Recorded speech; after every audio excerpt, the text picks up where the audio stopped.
Previously on Quest Friends. I don't know if I ever really mentioned much, but I grew up in a place called the Wheel of Baz. It's kind of like a sanctuary for machines, and I spent my whole life there. The same people, the same places. Nothing really changed until I decided to start traveling. Little friend, wherever you take that robe and that walking stick, just know that all the wheel, yes, even Jaco, is there with you. And when you do come back, they'll be your keys home. You know one thing, I know the other. Words aren't going to solve this shot. I have to show you. And by the time you finally look up at the Apocrypha itself, you can see its shadow covering all of the Wheel of Baz. And that's when you wake up.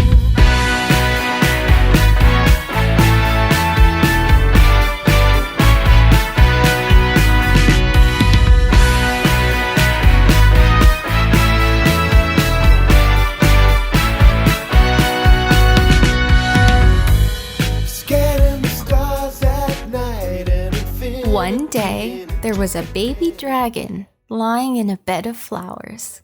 The dragon's name was Anuki, but the flowers, they never did say. Maybe the flowers didn't speak in psychic links, or maybe they couldn't think of what to tell her, or maybe they were simply shy. But Anuki didn't mind. She always had so much to share.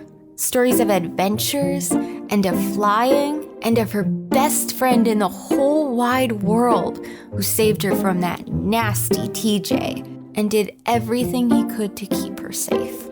And Anuki felt safe. She had felt safe for a long time. But the flowers? Well, with a rump-bump-bump, the baby dragon pounced on her prey, and with a munch, munch, munch, she gobbled up all the flowers resting in the bed. But for the first time, Anuki didn't eat every single flower. She didn't even eat half, because her belly was full, and the flowers were so pretty. Anuki knew it would be selfish not to share them with all her friends, because Anuki had friends. She had so many friends, and she had so many flowers, and she was so very happy. Okay, so something that I like to do is keep track of what the timeline for Quest Friends looks like. It just tickles me to think of things of how, like, the first, 4 chapters took place over 2 weeks. So I've been thinking about the last chapter, One Neon Night. Now hear me out with the timeline here. The episode starts in, I think, about daytime, because I think I do reference the sun, at which point you get captured by the Speedy Speed Boys. You get taken to their hideout, and then, I describe it as a few hours long, and then after that, Jimmy Wynn says, hey, when morning hits, we're gonna race.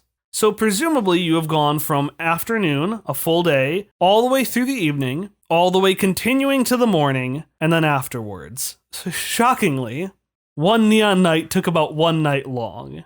I say this to explain the fact that you have probably been up for 24 hours at this point. And that's fine for Ness, that's fine for Misha, that's fine for Cubo. Ellie might claim that's fine for her, I'm not sure. It's not fine. But it's not. Everyone needs to sleep. So I try not to make executive decisions, but I've kind of made a decision. You probably all went to sleep pretty soon after the last episode with everybody. So, for example, Ellie... Well, what does Ellie dream about?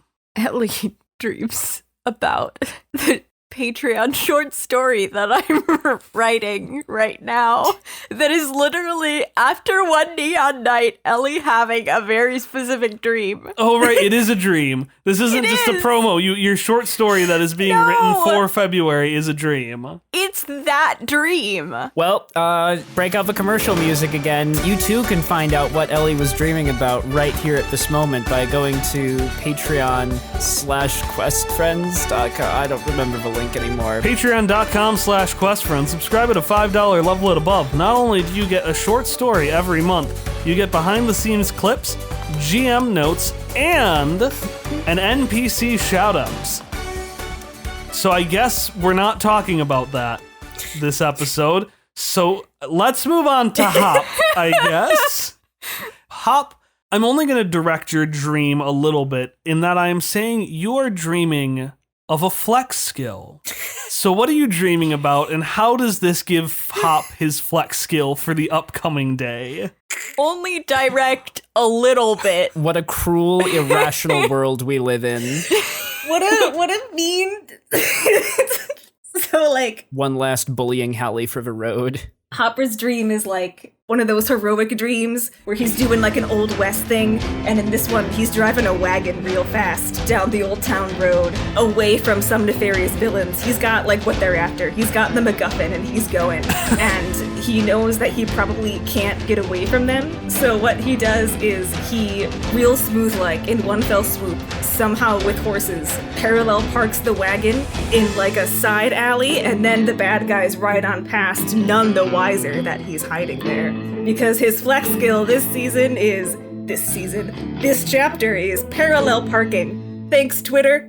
Because you I ran should explain. I ran a there were 4 options for his flex skill. There was parallel parking, couponing / bargain hunting, coffee making, and rolling above a 6. And if I gotten enough votes, I would have petitioned to Kyle, make that a flex skill. It would never have worked. But Twitter voted for parallel parking, so that is Hopper's skill. So as I understand, Emily's dream, or Ellie's dream, was a plug to Patreon, and this one is a plug to Twitter. Yeah, but Hallie's Twitter specifically, not even the Quest Friends Twitter. My Twitter. Just Hallie. Go to my Twitter Oh, no. to see this poll that's already done that you can't vote in anymore. What's your Twitter, Hallie? Where can they go? You can find me at Hallie Kuntz. That's my name. That's my handle. HALLIEKOONTZ. Like the author, no relation. That's my Twitter. Okay, so Misha, you presumably aren't sleeping because Misha never sleeps. So what is Misha doing during this period of time? Misha is just doing the equivalent of like frolicking down a meadow or whatever. They are very happy and feeling very liberated. And so they are just running and enjoying night. And they are like, for once, not being super anxious about it being night. So where this leads to my other question, where is everyone sleeping? Because I can think of like 3 possibilities. There's like the room where you got Red's blessing, which had a ghost. There's your bunks in Coachman's tree. There's in the Ladybug. And neither of those are conducive to frolicking. See, my vision is the classic Pokemon setup where we are like without tents, like on bedrolls around like a campfire under the stars, next to where we parked the Ladybug. Were you planning to like go somewhere, or are you just sleeping outside even though the Speedy Speed Boys gave you a room to sleep in? I think we like camping. Yeah. I think we just genuinely really like... We needed some air. We like the privacy of having like our own space away from others. Okay, so it's like camping in your backyard. Ain'll come with little pizza bagels every so often that she cooked. Except that we said goodbye to everyone. Yeah. And Ness robbed everyone. Oh, we probably left. That's all correct. Ness robbed them. That's why we're not sleeping. We are like a little ways away. All right, and then finally, let's go to Shock. And before we talk about what Shock is dreaming about, I'd like to quickly encourage anyone in the audience who hasn't listened to Shock's memory to do one of 2 things. One, if this is your first time listening to Quest Friends, hey, welcome. Sorry, it's just been a bit of like random confusion and stuff. This is not a great place to start because there's a lot of assumed stuff that happened. So I would check questfriendspodcast.com/about for a summary of the first half of the show if you want to just jump in as far as you can, or some recommended first episodes. If you are caught up and you somehow skipped Shock's Memory Part 1 and Part 2, now is your time to stop and go back and listen to them. I'm not joking. This isn't like, oh man, this is going to make the story make a slight bit more sense and like emotion. No, this will make the story make sense if you go back and listen to that. And then come back here and listen to Tom describe Shock. Misha, while frolicking, turns around and sees Shock in his sleep. And what do they see in these last couple of moments of sleep? They see Shock not exactly thrashing about, but disturbed and making little noises, as if in like a weirdly vivid dream, and it gives the impression of a nightmare. Shock is not happy, and after almost crying out, Shock is just going to bolt upright. Shock, are you okay? I believe you are having a bad dream. I believe that is what is happening. Are you okay? We need to leave right now. Right now. We need to wake everyone up. And he's gonna hop out of the bedroll and start waking everyone else up. Misha will do that as well. If they can't wake people up, they will play the kazoo to make sure they wake up. People always wake up to their kazoo. It's like a military horn. Ness is gonna be very unhappy because he was having a dream where he was the Monopoly man, and he was having a great time having lots of money and spending it on things. So he'll wake up swinging and go, what? Is someone dead? Someone will be, if we don't move fast. What? The wheel's under attack right now. My home. I haven't talked about it too much, but Lowell knows exactly where it is now, and the Apocrypha is attacking it, and we need to go.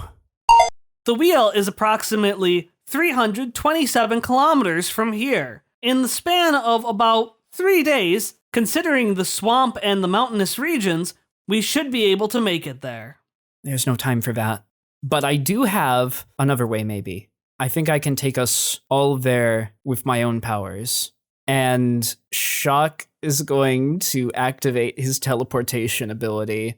And it's occurring to me, does my teleportation ability let us bring the ladybug too? I kind of don't want to abandon it, even though it theoretically does not in the text allow that. We've got stuff in there. I mean, I feel like we could leave it at the world's largest garage here.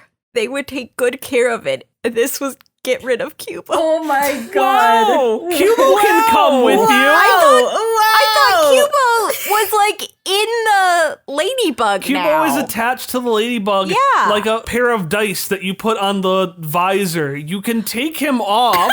Okay. So, I'm gonna say, unless you used XP, which I don't believe you have, you would not be souped up enough to take the ladybug with you. Okay. You could, though, bring Cubo. Of course I can bring Cubo. But what if I use an XP, and since Misha is Shock's patron, buff Shock off enough that we take the ladybug with us?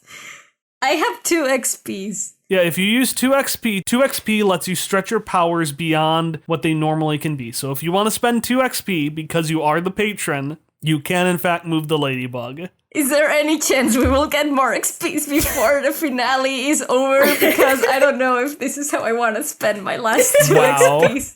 I can promise that before the final minute of the final episode rolls, you will get at least 1 more XP. Will it be at the final minute, like the end? By the way, you all get an XP that you cannot spend. I don't think Kyle would do that. I'm just not sure what we'll need the ladybug for. I mean, it can fly. I keep forgetting that. Yeah. It has the beanie. That'd probably be helpful, I guess, because I can't fly. In that case, Misha will be sitting on the ladybug's driver's seat because they were doing that as soon as they thought that they would have to drive, and then they will help Shock transport the ladybug as well. Okay. Shock, what does your teleportation look like? So Shock says, well, if we're going that big, it'll work a little bit differently this time. In this case, everybody step on to the ladybug, and I'll just take the whole thing. And Shock is going to start, like, with his staff, scraping a circle into the dirt around the ladybug and, like, etching little lines and symbols going in from it all around it in true wizardly fashion. And while he works, if anyone's listening, he'll just say, well, I took a little bit of Argent with me when we first left Key, and I was trying to figure out how it worked. I'm not sure that I did it correctly, but I started to do some things, and now I can go to places I've already been. Hopper's very interested in this description of what Shock has done with Argent. Oh, I thought of another way in which Misha could help. If they focus on the descriptions that Shock has told them about the wheel, because I assume that he has talked to Misha a lot about it, they can also help focus Shock's powers. Ooh. That's really cute. I like that. Yeah, it is really cute. Oh, I like that. So yeah, it takes approximately 10 minutes to set up the spell. Once it's finished, Shock will, like, step on the back of the ladybug, like, leaning up the back where the hole is. That we just covered with a tarp. We have a tarp! The nice tarp. Yeah, a really nice one. And he slams the staff down onto, like, the edge of the lines in the circle. And they will start to glow with a bluish light. And this hum starts to fill the air, getting louder and louder over those last couple minutes until everything goes white. And Shock is just picturing home, that last day when he left the wheel and looked back over his shoulder. And as your vision goes white, charged by your memories and Misha's kind of secondhand memories, other senses take its place. You can feel the weird chalky texture of the projector board. You hear the waves of the sea crashing against the pier. The white is replaced by a series of Technicolor lights flashing angrily at you, and little crustaceans linked to those lights. The hairs on the back of your hand perk up with the electricity buzzing from Power Stand Street, and you can smell just the metal and the rust and home. And as you are powered by these sensations, the blue light surrounding the ladybug starts getting replaced by these golden sparkles, which rise from the bottom of the ladybug all the way to the top, slowly erasing it from the Ba'adenu forest as they go along. And then, suddenly, crisp wind gently nips at your faces as you are transported from the warm swamps of the Ba'adenu forest to a much less cozy mountain cliffside, which I guess has enough space for the ladybug now. When I originally wrote the description, it was not ladybug-sized. And I'm so glad that we made everything way harder for you by bringing the ladybug here. Ari, how badly do you want another XP? A lot. No! Please, no. You don't want it that This is badly. a devil's deal. No, you don't want it that No, badly. it's fine. It can't be as bad as everything that has happened to me already. In that case, Ari, who do you want to give your other GM intrusion point to? I am going to give it to Shock because I feel bad that I did all of this effort and we might still lose the ladybug. Okay, so I'm going to retcon my retcon where I said the cliffside is now wide enough for a ladybug. It seems that way at first, but you start to hear this creaking and moaning of the vehicle as it starts tilting to its side to the left. And within a few seconds, unless you do something, it's gonna fall down the mountainside. Well, Okay. so I have 3 ideas, but 2 of them are tied to leveling up. That's a good point, because at this point, normally everyone would have leveled up. But in this case, we haven't. You haven't had time for a level up. However, Misha, you've had a pretty big empowering moment with the lady where you really came into your own. So if you're okay with that kind of being the reason you leveled up, Okay. I'm happy to let you be tier 6 right now. Can I use my big thing that I chose? Because I think that might help. What's your big thing that you chose? I chose a thing called Move Mountains. I can exert a tremendous amount of force. Within 250 feet of me, I can push up to 10 tons of material up to 50 feet. And so I can collapse buildings, redirect small rivers, etc. But I want to do it so that the mountain we're on is not, it's wide enough so that the ladybug doesn't topple over. Yes. So, the way this is set up is there is a mountain range, and a valley. We're about to make a plateau, I guess. Well, Let's do this. Ari, describe how you do this. How you harness Well- the amazing powers of the data sphere. The way that I'm going to flavor it, it's a bit sad because Misha is still at the wheel and they are arriving to this place and the ladybug is falling and they don't want to be responsible for another car crashing. And so, in a sheer moment of desperation, they are going to do all in their power to not have the ladybug fall down. And so they are going to just focus on the earth below and just do this like hands up motion to raise it up and make a plateau while just both eyes glowing, one super purple. I'm going to quickly read this description to make sure. Up 50 feet, this force can collapse building. Yeah, I guess we won't have all of the valley disappear, because I'm a coward, I guess. It'd just be too much for your power, but we will say that you pull a sliver of the valley, no more than a few inches thick, up towards the mountain. It looks like a reverse avalanche, as the small sliver, which again is a lot of tons when you put it together, rises up from the valley and makes another layer on the mountainside. And it happens to come up just enough to push the ladybug's legs back up onto even ground. And especially compared to the lively swamps, it is shockingly quiet. No clouds in the sky, no plants other than grass and small clumps of flowers, no real sounds beyond the quiet whisper of the wind. That is, it's completely quiet for everyone but you, Shock. You can immediately recognize the communications from the wheel, the small little messages they send out for those who are tuned into their frequency. It's like a beeping. It doesn't really say anything. It's not like a Morse code where it has a specific message. It's just a beeping that you can hone in on. Nonverbal communication. Yeah. So you're now on even ground, and Shock, you can still hear that beep, beep, beeping. So first things first, Shock is going to hop out and shout for everyone, come on, and run into what appears to be just a solid rock wall, just at full speed. Misha will do so as well. Hopper assumes he's not seeing this right. I imagine he comes stumbling out the ladybug, his hat's askew, recovering from the recent almost fall, and he kind of like closes his eyes and shakes his head a little and goes, Shock, is there a door there? Yes. I don't see a door. Are you sure? I imagine at that moment we hit the rock wall, right? Oh, you're already through. Oh yeah, as we pass right through. Fascinating. It seems that hidden within this non-machine focused area, there are in fact some sort of cloaking devices embedded into the wall itself. I'm learning all sorts of things. And Cubo just gently rolls, bonks against the wall, rolls back, rolls a foot to the left, and disappears into the mountain wall as well. Ness throws his little arms up, goes, woohoo! And then rockets towards the wall where he saw Cubo go. Well, I'm gonna walk, slowly and check. Yeah, hops with Ellie. I'm gonna say you pat the wall a few times, and then eventually your hand suddenly goes through. Ah!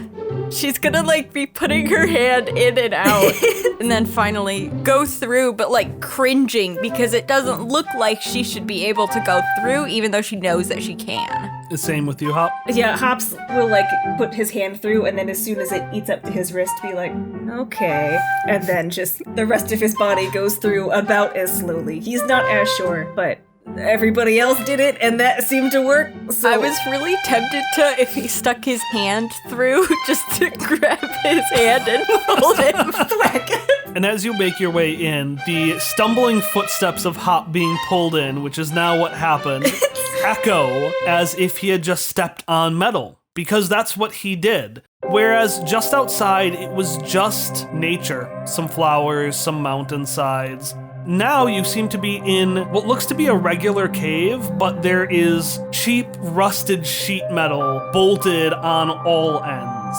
And it extends for a few dozen feet, but at the end of this little short hallway, you can see Shock and Misha. And Shock at this end is where that beeping sound is coming from. And I'm going to say when you get close enough, it stops. It'll play the audio at specific distances to like machine brains, but if it recognizes a machine brain is close enough, it'll stop beeping because that's annoying as hell.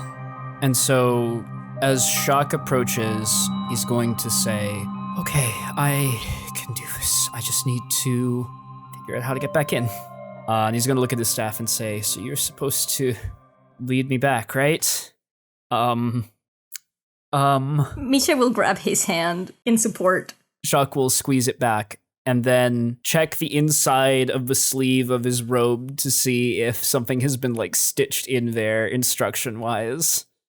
You know what? I like it. Because the robes came from J. Kel. And do you think J. Kel wouldn't tell you absolutely everything you needed to know? Inside your sleeve, which I guess you've never checked before, is a little pouch that says in some machine language, Beep, beep, beep. 2 instructions. The first, how can you tell the age of a hairbit? And the second, how can you tell if a hairbit is 2 years old? So, and this might need some out of character help because I'm not sure if I as a person remember correctly, but Shock is going to raise up his staff and point it to the left. Exactly. And may that knowledge serve you well. Because as you take your staff and move it to the left, one of the pieces of sheet metal in front of you also slides in the same direction, giving you a door back home. If you closed your eyes and plugged your ears, you could trick yourself into believing you were back with the Speedy Speed Boys. Immediately, the smell of glass and flowers from the valley is overtaken by the smells of a pit stop.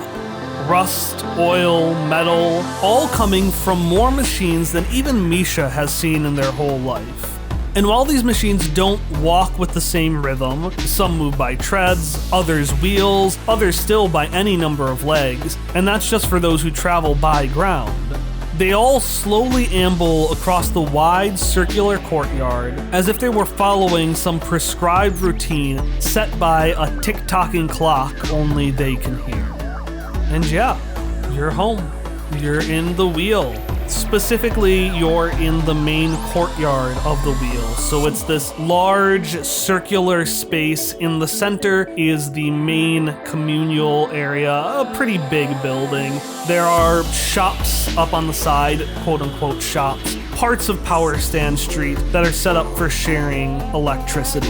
And above you, in the circle at the top of the wheel and off on the sea-facing side, you can see a bright sunny day. And do we see the Apocrypha in the sky, or Give me a roll. all right then, I will give you a roll. Can I also roll? Can Yeah. anybody else? Oh, okay. We would be rolling with intellect to spot, correct? Yep, perception. So I could spend, say, 2 levels of effort and with net no cost. Yep. I will spend 3 levels of effort. Ooh. And I rolled a 14. I rolled a 6. I rolled an 11, but I didn't put in any effort because I figured other people would be better at it than I would. Yeah, wait. wait. Oh, I got a 19! And I'm trained in perception. So I think Hallie got a better natural roll, but Tom got a better roll overall. So Tom is going to get an Apocrypha answer. Hallie's going to get something else. Cool. Shock, you look into the sky, you strain your eyes, and you see eventually a black spot. But then it disappears, and you see a black spot someplace else. And then that disappears, and you see a black spot somewhere else. And you realize you can't see the cloud. You're just straining your eyes so much that you're starting to see a few spots. Hop, meanwhile, you can't see the Apocrypha, but you're also kind of taking in the setting around you. You know, Yeah. for everyone else is a tourist here. It's like a new place. Yeah, he's like, oh, this is Shock's home. And you notice a robot that looks only like what I could call the Centaur Tar from Gravity Falls. It's got a body with legs and then a neck and then another body with legs on the other side. Just I love it. cork wheeling towards an oblivious Ness who has taken a few steps out into the passageways of the wheel. Oh, Ness, watch, excuse me, and he'll grab Ness before he gets just cartwheeled by this stranger. You pull Ness back, Ah! and I'm going to say the machine actually doesn't pay you any mind. They just keep rolling. Sorry. Excuse us. Watch it! Shock is because why not use powers we haven't gotten a chance to use? Am I right? Am I right, gamers? Shock is going to use information gathering. I can speak telepathically with any or all machines within 1 mile or 1.6 kilometers. I can ask one basic question about themselves or anything happening near them and receive a simple answer, and cost 5 intellect points. And so Shock is just going to reach out to as many machines as possible. Hi everyone, it's me, Shock. You may remember me from the last 18 or so years I lived here. Has anything strange, like a dark cloud-looking thing, appeared in the sky recently, or anything along those lines?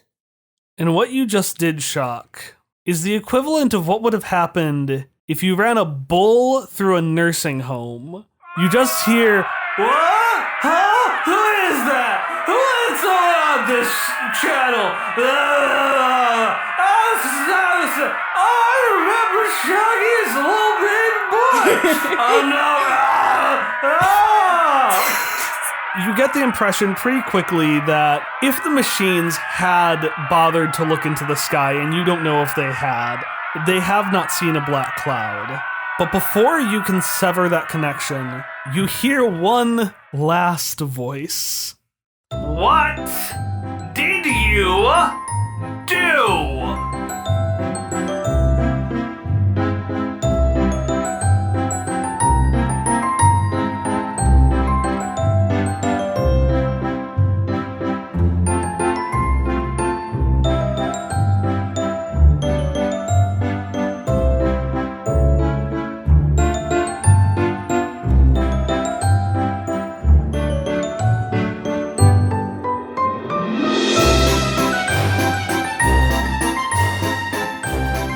Hello and welcome to the announcement break for Quest Friends episode 74, The Obsidian Cloud, Part 1. I am Kyle, your GM. Our intro and outro song are Friends in Hitoshio, both by Miracle of Sound, and Horace continues to be voiced by the incredible David S. Deer. If you're interested in those theme songs or in David's voice acting, you can find links to all of their stuff in the description. You can also find a link to Emily's short story on Patreon. One of the benefits Patreon backers get if they back at a $5 per month level or above is that each month one of us writes a short story. And as Emily alluded to in the episode, they ended up writing about Ellie's dream that Ellie was having during the opening of this episode. And because the story is just so dang cute, I figured I would make it available for everyone. So again, if you check the links in the description, you will find a link to Emily's short story from February. You should be able to access it no problem, regardless of whether you're a Patreon backer or not. But if you enjoy the short story, you might want to consider backing at a $5 level or above. That's all I've got for you today. Our next episode, The Obsidian Cloud Part 2, will be releasing on Monday, April 19th. But if you'd like additional content before then, you can find stories, artwork, and behind-the-scenes insights at patreon.com/questfriends. I'll see you there.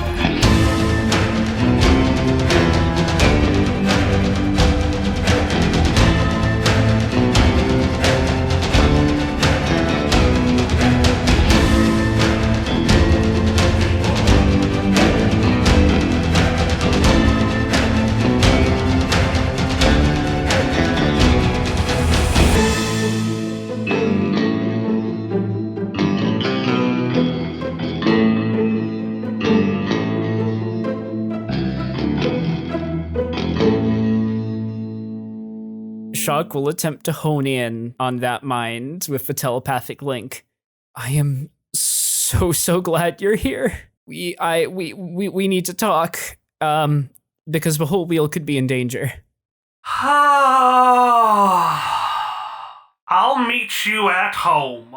Okay, be right there. And Shock is going to turn to everyone else and say, I don't know, maybe Lowell was messing with me. It doesn't look like anything's happened here yet. But I think he's still headed here because he doesn't have any leads on anyone else. So, why don't I show you my home? We should go quickly, though, because I probably annoyed a lot of people. They don't usually like it when I shout. When did you shout? It was certainly distressing. Well, hold on. Ness would have heard that. Are you sure? He's really good at blocking people out. Especially Shock. Ness just did not care, ignored it completely. He was distracted. He's like a little kid when their mom is yelling at them and they're playing video games and they just don't hear. Yeah, Like, goes in one ear. Ness. Did not register with him.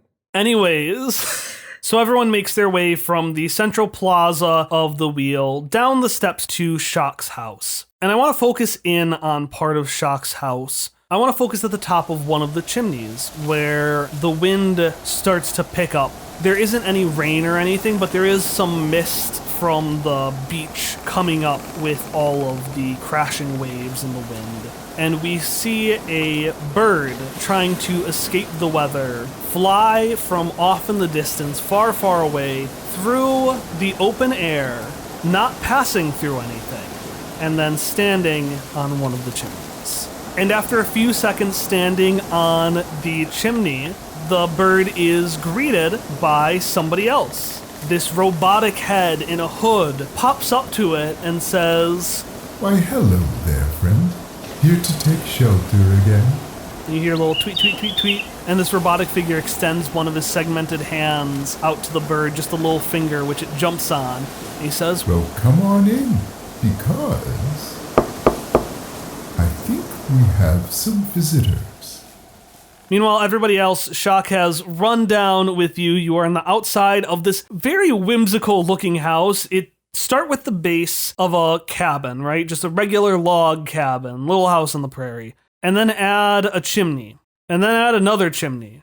And then add a third chimney. And they're all zigzagging, and it looks almost like a Seuss house with all of these like inventions. And you've got wires for clothes, even though there's no clothes needed. So it's just my good old standby. It's just sheet metal. There's a windmill and multiple inventions out on the outside as well. Little doohickeys and thingamabobs. And one is, yes, just the fork from The Little Mermaid. Aw, adorable.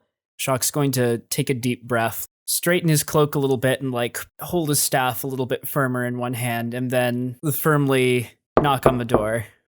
And after a few seconds, where everyone can hear the house just settling and creaking, and Shock can hear his own heartbeat getting louder and louder in his ears, the door slowly creeps open. And on the other side, you see a tall robot, probably about Misha's size. He's very heavily resting on one hand on this cane. It looks like a screw with a ball on the top. And then on his other hand, he just has a little bird. And this robot is not like Misha, not an android like Misha that can emote. He has a immovable face. It's just a still face with two glowing eyes. But there's still, I don't know, a warmth to that. Shock, everything he was planning on saying just leaves his head, and he just moves forward and hugs Horace tightly. Oh, whoa, whoa, whoa. Slow down. You don't want to stab yourself on my feathered friend, do you? And he shows off the bird, which has a very long, sharp beak. Shock will step back again and say, "Yeah, hi. I'm sorry. I was a little caught up there. It's good to see you again." It's good to see you too. And all of you, I suppose. And the robot turns to face the rest of you. Yes, let me introduce all of my friends. This is Misha Jarvis Badge, Hopper Scotch, Ellie Badge, Ness, and Cubo. It is a pleasure to meet you. My name is the incalculable quorum of beneficial outputs, but you can call me Cubo. Please state your name and your relationship to Shock, so that I may update my relationship matrix. Oh, And the machine kind of gets on. He leans on one of his knees and looks down to Cubo. Jekyll will like you. And then, without answering Cubo's question, he walks inside, just saying, Come. The wind and the sea have been acting up, and they make a dreadful combination. Best to get into shelter before the weather gets worse. Ellie has raised one eyebrow, but doesn't say anything. Shock will also gesture for everyone to come in and say, "Everyone, this is Horace, He took care of me when I was young. He found me when I was very little and brought me to the wheel. Her other eyebrow goes up. Horace, marked as guardian in my relationship matrix. And yeah, Shock will step inside. Yeah. So, I'm not going to do this house justice the way Tom described it in Shock's memory, but what you find yourself in... I've just realized there aren't enough chairs in this house, are there? No, there aren't, and that's about to be addressed, don't you worry. So you walk inside the house, and it is very reminiscent of the outside of the house. It's this small and dingy, but also very homey space, straight from a fairy tale. It's warm, light colors, soft hues, and light browns. There is this little traveler's shelf when you come in that's full of like supplies to leave and has a cute little probably home sweet home style message there. There are a few wooden doors, some leading to resting areas, some leading to who knows where. But notably by Horace, there is a table with, I'll say, 3 chairs, and then maybe a little impromptu stool that Horace is picking up and setting down. Now, I had a feeling you would be returning soon, but I'm afraid I underestimated how many gifts you'd bring home with you. Oh, well, I did actually have like a proper gift, like you always used to bring me. And Shock is actually going to slip out one of the recorder headbands. It's kind of spotty coverage, and a lot of it was just staking out or spying on adventures we were on, but there are a lot of memories from my travels recorded on this band, and it's linked up with this one here too, so that you can see through one to the other.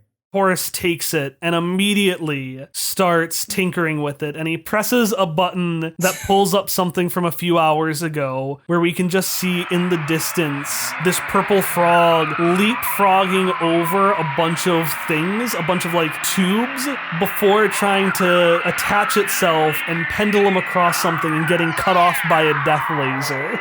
And he just laughs to himself and goes, And what adventures they are. I'm almost afraid to ask what else you've gotten up to in the previous year. Ness is looking at the video going, when the fuck was this? Because he misses everything, apparently. Wait, wasn't that the race between Jimmy and Misha? Yeah. yeah. Didn't Ness see that? Oh, that's the car. Yes, he did see that. The tire fly. Next day, I was imagining an actual frog, and I was like, this is weird. When did we do that? But it was Misha's car all along, was the frog. Maybe the real frog was the friends we made along the way. Look, it has been a long time since we have recorded. Maybe for you. For me. Only I matter. Misha will straighten up a little bit at seeing one of Shock's dados and just be a little bit uncomfortable. Not uncomfortable, but just a little bit nervous. Ellie will pop out her folding chair and like sit down on it and lean back a little bit casually and cross her arms and just look. Incredible. Ness has taken the stool. He's sitting on a little stool, moving his little legs back and forth. Hopper is still standing. He's not going to take a chair if anybody else wants one. Shock is also part excitement, part anxiety, hovering and not sitting down. Misha is not sitting down either. Ellie solved a problem which did not... No one had asked. Horace is also not sitting down. He's standing. He's leaning more on his cane. And there's just a pause. Ellie stands back up. Well... Now it's kind of weird because I thought we were all sitting down and I was like, oh, I have another chair, but nobody else is sitting down and now I feel really weird. So I'm just going to stand back up and put my chair back on my back and we can pretend that I didn't do that. What? Have humans stopped sitting in the past year? Oh, no. I think we're all just a little bit worked up. We came here believing the wheel was in very immediate danger. I think everyone's just a little worked up still from all of that. And Shock will actually sit down at that, sort of like scolded by Dad. Ellie will sigh and take her chair back off her back and slowly creak it open and set it down and push it so that it's flat and sit back down slowly and look at everyone. Misha will nod and say, "Oh, okay, thank you. I shall sit down as well." Already an uncomfortable in-law moment. The worst. And Horace is just staring at all of you. Shock, you can recognize that Horace is just curious. He's excited. Like, he always would talk about all of the amazing things that he would see, all of the adventures he was excited for you to go on. And he's just so excited to see what yours have brought. But to everyone else, you just see an emotionless robot staring at all of you, like looking at one and then turning and then turning back. You know, Misha was driving that car. They're an amazing driver. You drove that frog? It is a frog, right? Yes, it is a purple frog. I designed that car and I drove it. I like driving cars and I was in a race and yes, I did it. I'm glad you liked it, sir. Please, sir was my father. Oh, now, no need to be so formal. Please, all of you call me Horace. Noted. I shall call you Horace then. I had heard about you from Shock a lot. He has told me a lot about you, told us a lot about you, and I'm glad to meet you, finally. I'm glad to meet all of you, too. I hoped Shock would bring something or someone back. I couldn't have imagined it'd be anything like this. Shock, not wanting to get too much into business until Jekyll arrives, but also wanting to help bridge this gap for his family, will start telling Horace how he met the party. It'll be sort of an abridged version of their adventures, but he'll try to go through the story of how he met everyone in Rhubarb and what's been happening to them since. Okay. To give Horace an idea of who everyone is, what they've all been doing together, and also to prevent it from turning into an awkward silence. Yeah, so I imagine it's silence and then just... So anyways, I met all of these people on a mission when I was doing this and doing that, and just speeding through. It's not quite like that nervous awkward, but also Shock is probably not telling the story as well as he could be. Just I forgot to mention, before all of that happened, we actually met this strange AI here, and also I fell down this pit. And when you're done telling your story, Horace will just stand there. He is still leaning on his cane, but he's leaning with both arms. The bird is now on his shoulder, just enraptured in your story. And he takes his segmented hand and strokes his non-existent beard. The nanospirits did say you had another friend who was trying to kill you. This is all very, very interesting. What do you think, Jekyll? And he turns over, and you can see just at the doorway this tiny robotic bookworm, about 4 feet tall if you put him on his end, with a soldered cravat on his chest. And where you would see sweat from a human, you can just see bolts coming off of this robot as he just shakes. And Jekyll goes, What do I think? What do I think? I think this is an unmitigated disaster! I think that all of the lessons must have been for naught, since I think we may need to update our curriculum about the dangers of the outside. Sorry, I want to make it clear that it's a cloud. What? Oh, Jekyll's just freaking out about the Apocrypha. Gotcha. Yeah. I thought it was about the friends. I thought it was about us, and I was very offended. Right? I also thought, I was like, whoa, buddy. Like, Misha was already backing out towards the door, like looking for the handle, like, I am gonna leave this. Well, he doesn't specify, so you may think of it that way. like, we're just gonna go. Shock, though, will stand up while this is happening and then slowly move over to Jaquel and also give him a warm hug. But release him quickly, just in case he wasn't comfortable with it. Yeah, actually, he leans into the hug for a second, despite himself, because Jaquel is excited to have you back, but then he remembers, everything else, and he quickly takes his little bug arms, pushes them against you, and then turns to face Horace.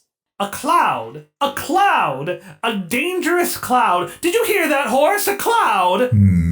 I heard, Jacob. The wheel isn't equipped to handle clouds, Horace. We're equipped to handle not many things, but definitely not clouds. Anyways. And as you set him down, he scuttles up onto the table and starts pacing back and forth with his many legs. And I'm going to say he's partially up, so he's just doing the think that Winnie the Pooh does to himself. With some of his legs, the rest are scuttling back and forth.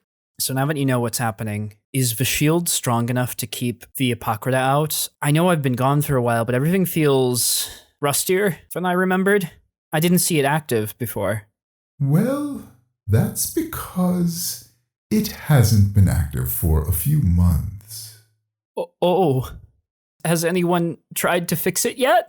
Do you not remember the vote before you left? No one has tried to fix it, Shock. No one has fixed much of anything around here. That's why I need to give my vocal friend here. And the bird chirps. And my other vocal friend here. And Jaquel continues to mutter. Shelter whenever the weather starts to act up.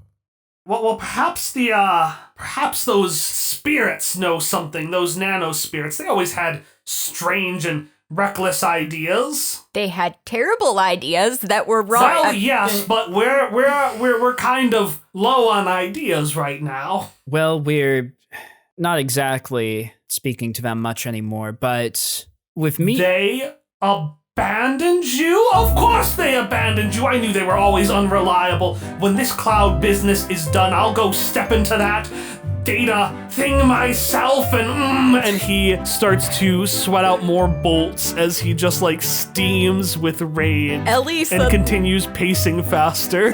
Ellie suddenly feels like this just huge wave of kinship.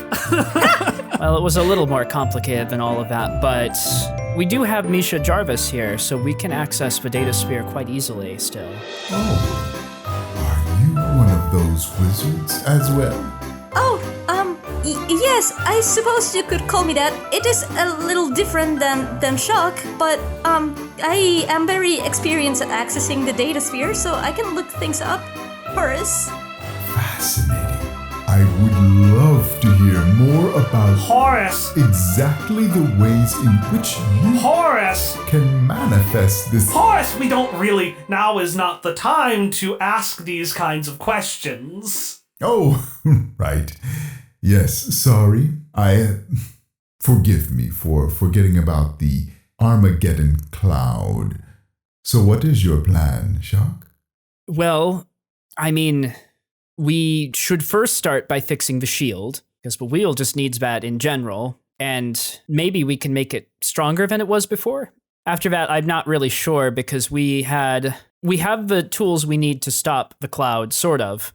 I guess we'll probably need to get the ladybug from outside, too, because I don't know how we'd get up there to it, but... You brought the walking car with you? Excuse me, walking what? Oh, yes, we have a nice vehicle. It was built by some dear friends. It's just outside the entrance right now. I helped Chuck bring it. That's true. Yeah, that's right. I guess we never did do proper introductions with Jaquel. That's fine.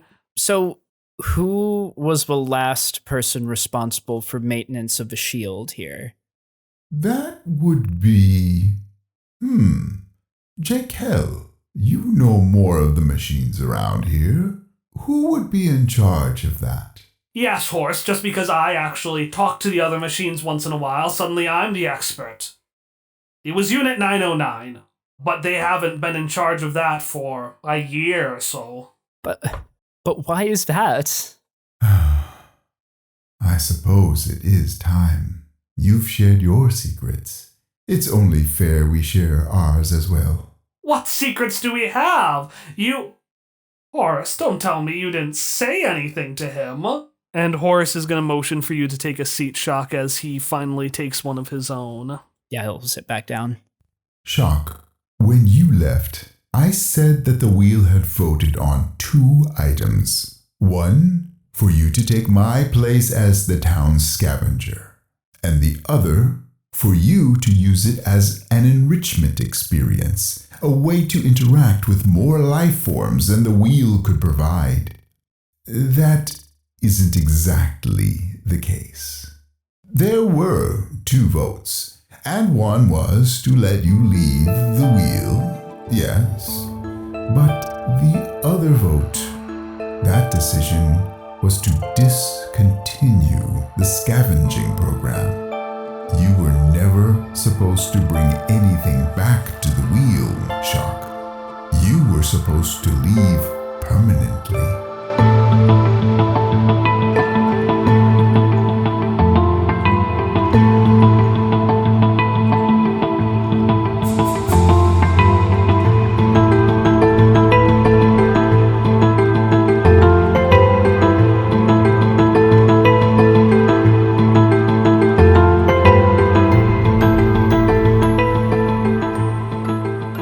And that's going to be the cut of the episode. Rude.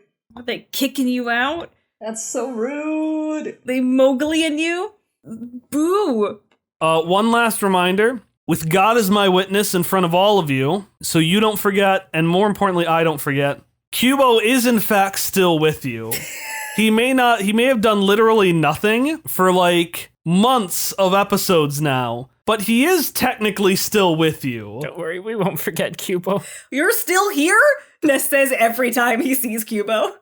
All right, so you're outside. You can hear the ambience of the bog. Typical moo. The ambience. I'm not going to be flow. Was that a moo? What the fuck? Moo.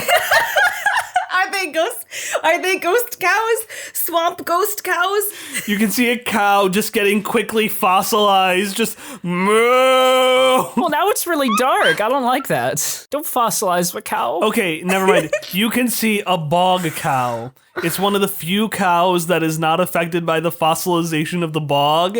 It's just like a fucking shark, just moo. Like a manatee, but for bugs. I was thinking like a shark that like comes out of the water and then goes back in. Yeah, a manatee, that's better. A manatee What about a whale that looks like a cow? No, we don't need to do that because we already decided it was a manatee. Like it has spots and it Which are called sea cows, so it makes sense. Unfortunately, Ari's description now lives rent-free in my brain. The spotted whale with horns. Moo. Manatee. They're mana beef. Oh, just getting Magic School Bus vibes. No way! No way. Hop would be so much better than Carlo. Who is Arnold? Carlo. Carlos is the guy who makes bad jokes, and then everyone's like, Carlos. That's yeah. Yeah, the one Arnold, he's the one who takes off his helmet on Pluto, He did for sure. Yeah. Yo. and he gets a cold. I was scared of that seat as a kid. It was a nightmare. It's fucking horrifying. He was dead for sure. Secret: Ness invents Nestle chocolate. No, Nestle does. That dweeb. He doesn't like anything cool. Nonverbal communication. Yeah, to kind of tell you like, hey, come to this sound. It's nice and juicy. I'm gonna cut that and just go where you go nonverbal communication. Don't. Please. It's nice and juicy. I just imagine like if there's like a camera of Hop being the last one entering, he would just like straight up look into the camera as he slowly slides through the rock. God. Misha definitely did hear just a cacophony of angry old folks. Yeah, Misha was very distressed. Somehow more hectic than the data sphere, which is literal like millions of pieces of information flying at like light speed. But like the data sphere isn't as grumpy as the Wheel of Oz. Like everyone's just sitting down like, yes, just another quiet, peaceful afternoon. Meanwhile, shot from a ledge with a bullhorn. Hey everyone, I didn't say anything suspicious lately. God damn it. If everyone listening followed Hallie right now, she still wouldn't have as many followers as Ari. Yeah. Wait, we don't know that. Math, I haven't done the math. I haven't broken it down. I could get out Excel right now and I could do that. I have done the math. It wouldn't be enough. Okay, but what if you're wrong? What if I... Not unless we get a big surge of popularity for the finale. Anyways, are we ready to play the game? I guess. Yeah, we're done bullying Hallie for You now. can censor me all you like, but I will come back stronger than ever. Go to my Twitter and tell me about why I'm right. Oh, well, I will just say that Misha will kind of straighten up at seeing the two Singing the daddies. The daddies. The daddies. The daddies. Oh, there's only one daddy right now. The other daddy is coming. Daddy too. Oh, I forgot. I thought the other one also was there. I was gonna say Dados first of all, but Daddies. No, the other. If the other daddy was here, trust me, you would hear that daddy. okay.